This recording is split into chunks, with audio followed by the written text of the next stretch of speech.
Pemirsa sejroning mastikayang produk pangan aman, tur bermutu, Gubernur Bali miwah Balai Besar Pengawasan Obat dan Makanan Denpasar, nureksain sawetara toko retail supermarket, miwah distributor tetujonyane antuk nureksain pangan tanpa izin edar, TIE kedaluarsa, rusak sekadi kemasan penyok, kaleng berkarat miwah sanelianan. Sili tunggil supermarket keselahin Balai Besar Pengawasan Obat dan Makanan Denpasar, sani megena ring jalan tukat ye aye renon Denpasar. Pengawasan ngulengang produk pangan sani ake kerara krame nyangre Idul Fitri miwah nyepi, tios nuriksain produk ring etalase, pengawasan taler kemargiang antuk mongkar kemasan parsel sani kadol.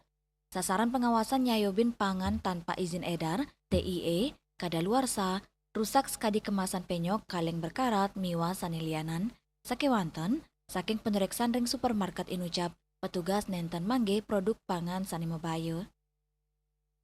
Yang nanti apakah ada izin edarnya, kemudian mungkin produk-produk yang rusak yang perlu kita perhatikan. Rusak itu mungkin expirednya masih panjang, masih ada, tetapi ternyata misalnya produk kalengnya penyok, kemudian kemasannya mungkin sudah nggak baik dan sebagainya seperti itu. Oke, jadi perlu kita pastikan untuk menjamin keamanan produk pangan yang dikonsumsi, yang banyak beredar dikonsumsi oleh masyarakat, lebih banyak lagi di hari-hari seperti ini.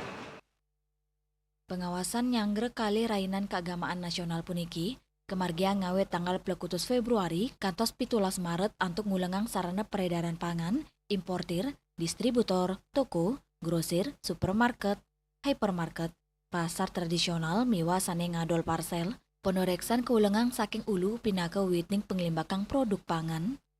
Raiswantara, Bali TV.